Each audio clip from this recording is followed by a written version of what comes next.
Russell and Helen both were instrumental in the early days of Rolling Green Village when it was just Rolling Green and there was no village. They both in the early days served this community. Russell is a project manager and many more things than that. And Helen as the director of marketing back in the day, giving life to a dream that his uncle and aunt and many, many, many others had, one that continues to grow even today, as you all know. I also want to introduce Ken Kraft to you. Ken was, yes. Haven't done anything yet. Before he even speaks, yeah. Ken was born and raised in Port Huron, Michigan. At age 17, he became his church's choir director. Wait a minute, let's pause for Michigan. He became his church's choir director because, as he says, he was the only one who knew how to wave his hands to the music. And I can relate, Ken. I was a trombone player, not a choirist. That's right. You just use one arm then. Yeah. As a student at Michigan State University, he was a member of the elite state singers. He majored in German and English education and taught high school for 23 years, taking students on educational trips to Europe 9 times. Now, he's also been active in community theater, recently performing locally at Center Stage, Greenville Theater, and Milltown Players in Pelzer, which I think y'all take trips to, don't you? He and his wife Carolyn retired to Malden 11 years ago. Probably most importantly, let me just say most importantly, Ken sits next to me in Greenville's First Baptist Church Choir. So today he and I will voice some of the dreams and ideals and wonders which are America, and introduce some of our songs to you and give you some instructions along the way. Ken, I'm happy to welcome you today and to introduce you to these friends, my friends at Rolling Green Village. Thank you. Good afternoon. It's my pleasure to meet with you today and celebrate our nation's independence on this 4th of July. The story of how our country came to be is thrilling and fascinating. Seeking to declare themselves separated from England, the Continental Congress gave final approval on July 4th, 1776, to these words from the Declaration of Independence. The unanimous declaration of the 13 United States of America. When in the course of human events it becomes necessary for one people to dissolve the political bonds which have connected them with another, and to assume among the powers of the earth the separate and equal station to which the laws of nature and of nature's God entitle them, a decent respect to the opinions of mankind requires that they should declare the causes which impel them to the separation. We hold these truths to be self-evident, that all men are created equal, that they are endowed by their Creator with certain unalienable rights, that among these are life, liberty, and the pursuit of happiness. Would you rise, please, as you are able, as we pledge allegiance to the flag and sing our national anthem. Will you join me? I pledge allegiance to the flag of the United States of America and to the republic for which it stands, one nation, under God, indivisible, with liberty and justice for all. Please remain standing for a moment. And I have to tell you, that was my moment to stir my flag. I've never heard such a large group say the pledge so eloquently. Thank you. The preamble to the Constitution of the United States of America, begun in the summer of 1787 in Philadelphia, Pennsylvania, famously states, "We the people of the United States, in order to form a more perfect union, establish justice, ensure domestic tranquility, provide for the common defense, promote the general welfare, and secure the blessings of liberty to ourselves and our posterity, we do ordain and establish this Constitution for the United States of America." Would you join us in singing our national anthem, the Star-Spangled Banner?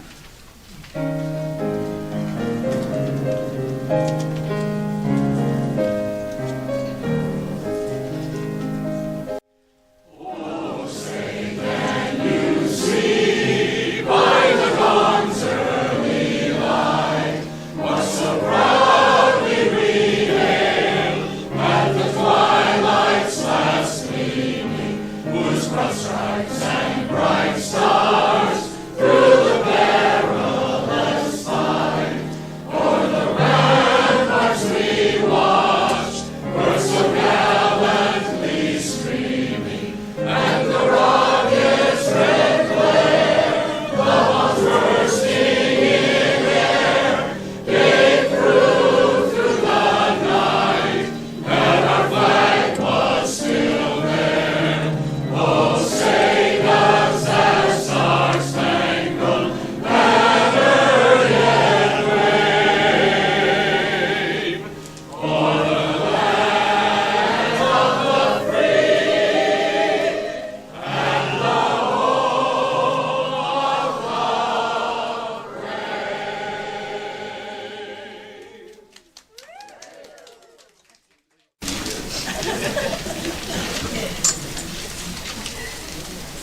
A certain patriotic fervor takes over in our hearts when we consider the incredible beauty of this country, as the song says, from California to the New York Islands.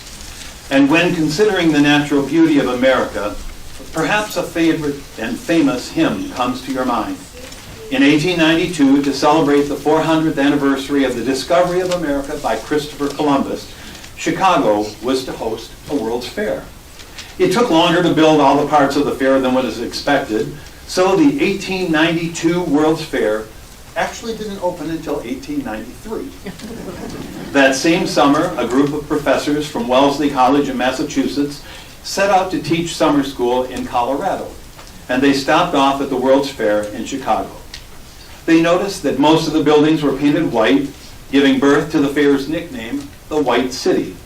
They were introduced to the first Ferris wheel, chewed juicy fruit gum for the first time, maybe drank a Pabst Blue Ribbon beer, and first encountered Cracker Jacks. They arrived and spent time teaching that summer in Colorado, and after the summer school ended, they took a trip to visit Pikes Peak at an elevation of 14,000 feet. Now, one of those teachers was Catherine Lee Bates, who wrote this about her trip, recalling the writing of her famous hymn. We hired a wagon, but near the top, we had to go the rest of the way on mules. At some point, we had to get off the mules and go by foot. I was tired. But when I saw the view at the top, I felt great joy. All the wonder of America seemed to be displayed there with a sea-like expanse. Right then, the opening lines of the hymn floated into my mind. When we left Colorado Springs, the 4 stanzas were penciled in my notebook. She later sent those to a magazine for publishing, and the first time they were in print was July 4th, 1895.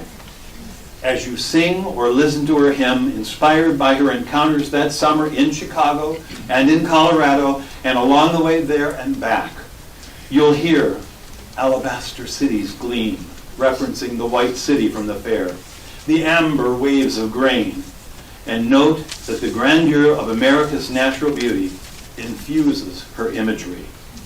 We invite you to sing the first and last stanzas, and the chorale will perform the second and third stanzas. Let's sing America the Beautiful.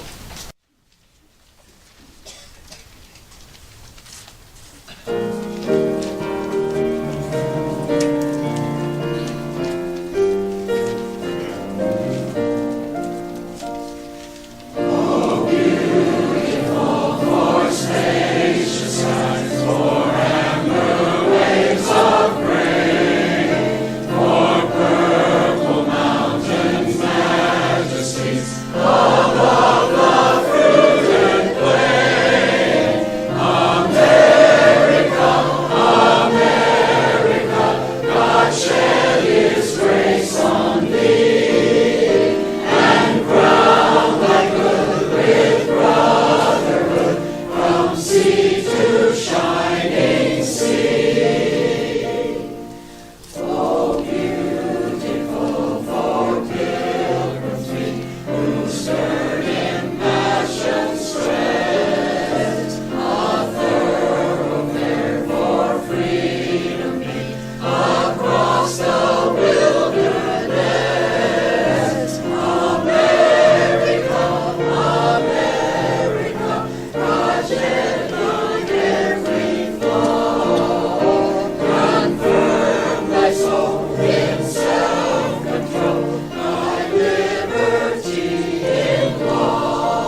I began directing the chorale just a few months ago in February, and one of the songs that we sang in our very first concert was this one.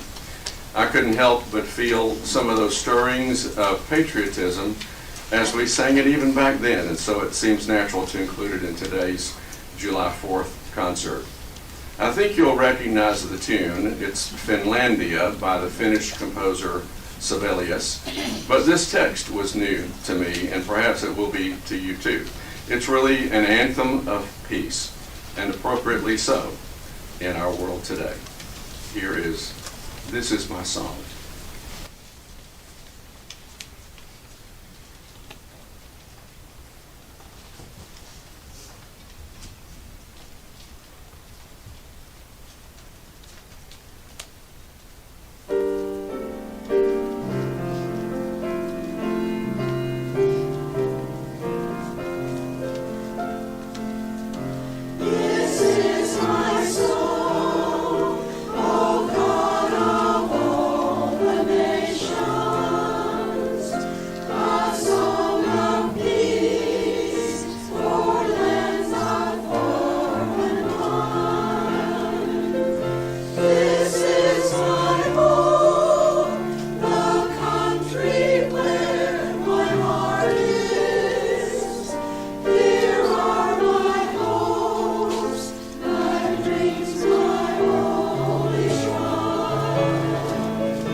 Teddy Roosevelt loved America and sought to preserve its natural beauty so that ensuing generations could enjoy it.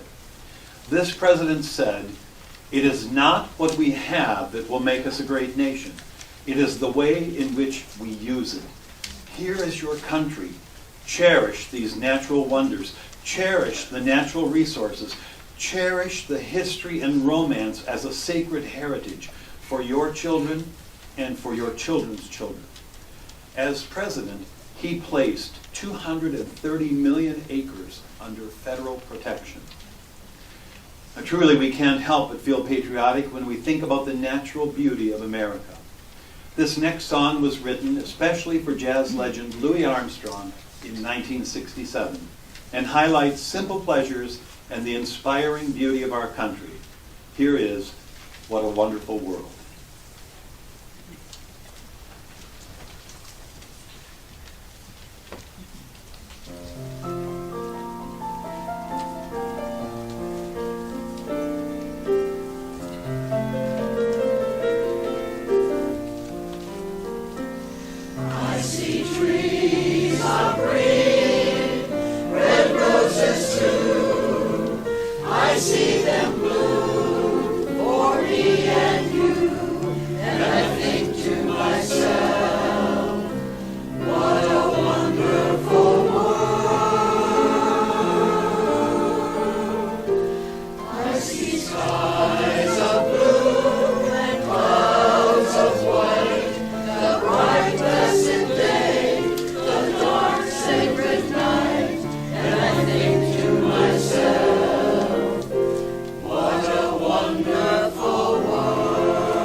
Revolutionary War era in America, settlers commonly walked around town singing songs that celebrated the American colonies and poked fun at their British homeland.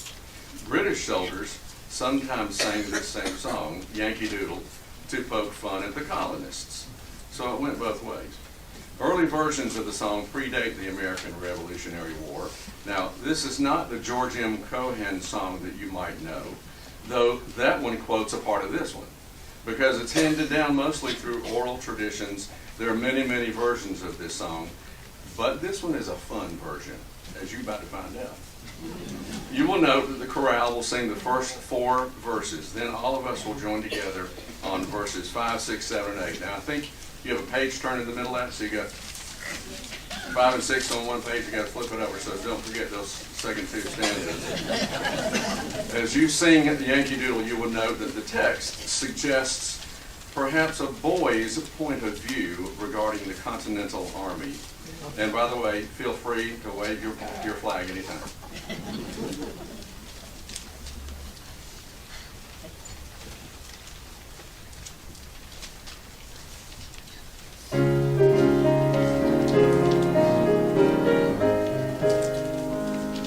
Father and I went down to camp along with Captain Gooding, and there we saw the men and boys as thick as any pudding. Yankee Doodle, keep it up, Yankee Doodle dandy. Mind the music and the step, and with the girls behind me. And there we saw 1,000 men as rich as Squire David, and what they wasted every day, I wish I could be saving. Yankee Doodle, keep it up, Yankee Doodle dandy. Mind the music and the step, and with the girls behind me. And there was Captain Washington upon a slapping stallion, and giving orders to his men, I guess there was a million. Yankee Doodle, keep it up, Yankee Doodle dandy. Mind the music and the step, and with the girls behind me. And there I saw a swamping gun big as a log of maple, upon a mighty little cart a load for father's cattle. Yankee Doodle, keep it up, Yankee Doodle dandy. Mind the music and the step, and with the girls behind me.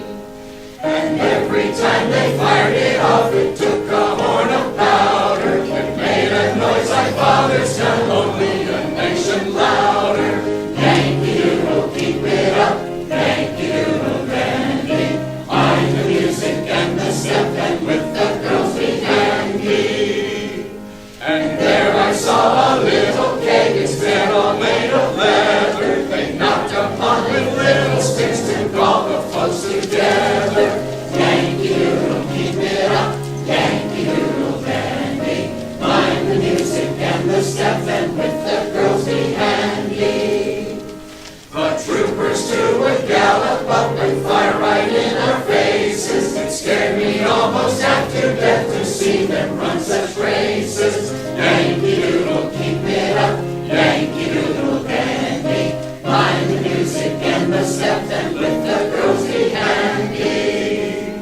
It scared me so I hooked it off, or stopped as I remember. I turned about till I got home, locked up my mother's chamber.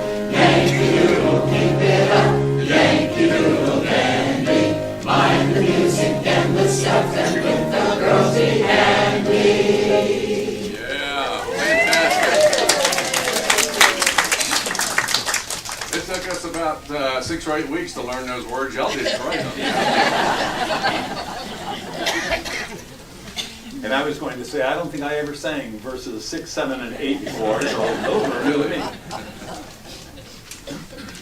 Adlai Stevenson said of patriotism, true patriotism, it seems to me, is based on tolerance and a large measure of humility.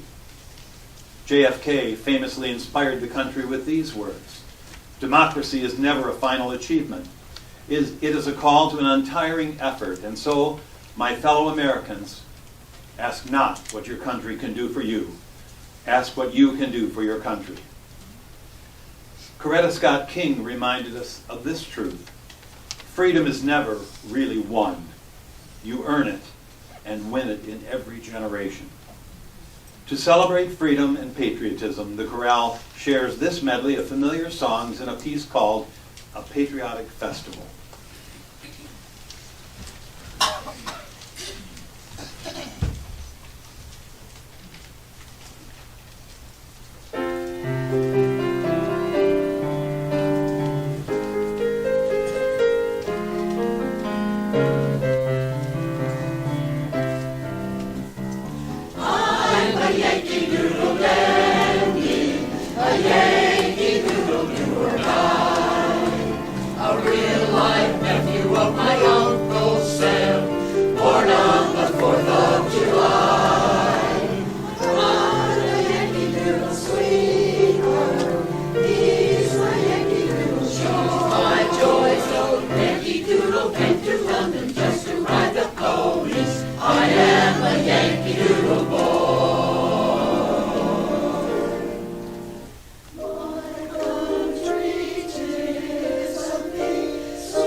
Betsy Ross was born on January 1st, 1752, the 8th of 17 children. She was born into a Quaker family and as a young girl was apprenticed to an upholsterer's shop where she learned to sew. She sewed mattresses and chair covers and flags. She sewed flags for many purposes and sewed them for over 50 years. Years after she died, her grandson began telling what became the legend about Betsy Ross, that she sewed the first flag. No actual proof of that has ever been discovered. And more than likely, a number of people were involved in designing and sewing the many needed flags during those early years of our country. On June 14, 1777, the Stars and Stripes was officially adopted as our nation's flag. In this song, you'll hear two great patriotic songs about our flag, Stars and Stripes and You're a Grand Old Flag. They start off separately, but then you'll have to really pay attention because the choir weaves them together. And here is Stars and Stripes.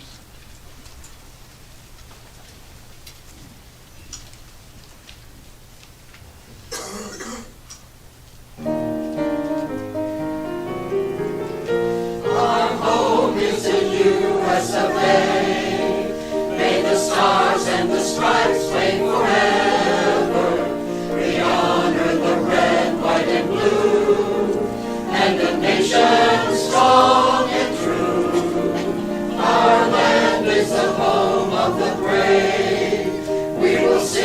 of her freedom together. Yes, this is the country we love. Oh, may the stars and all the stripes wave on forever.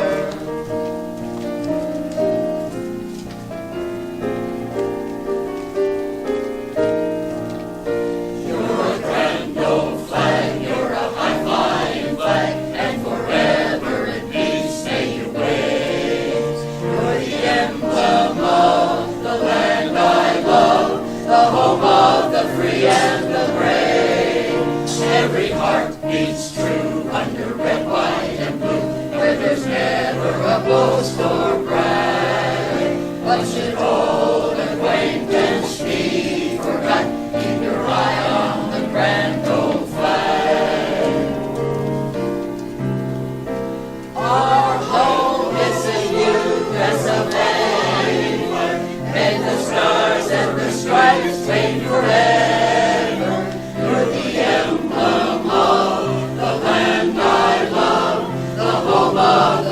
And the brave, every land is the home of the brave, where there's never a boast or brag.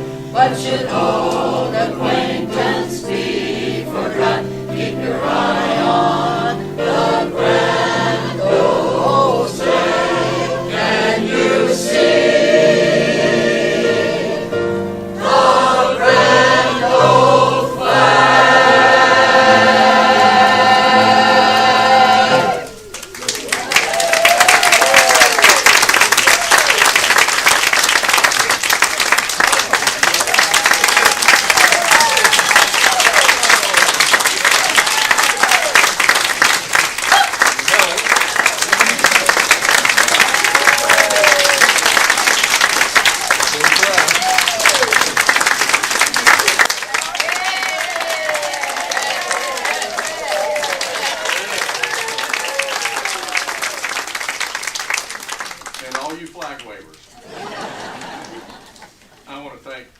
Especially several folks for their work to get us ready for this concert. We want to thank Amy Abercrombie.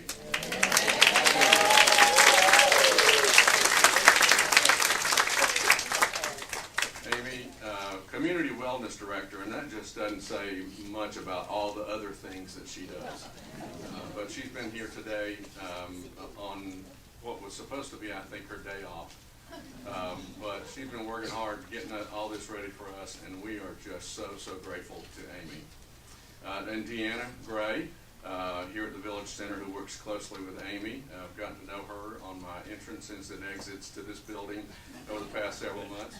And David Newton, chaplain, we worked together several times too, for all their work to support and encourage the Rolling Green Village Chorale. We thank all the staff who helped today. And we thank Helen Smart at the piano for her beautiful music today. And Ken Kraft for his golden voice. And great storytelling. Thank you so much for being here, Ken. And I'll see you when we get rehearsals back. No, we'll see you Sunday. And we thank our wonderful Rolling Green Village Chorale.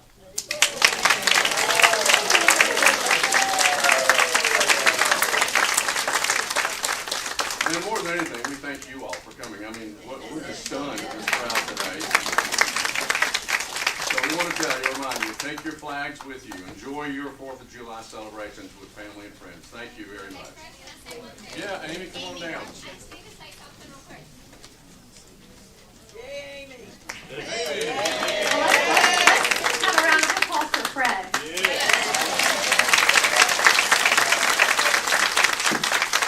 The chorale really appreciates him.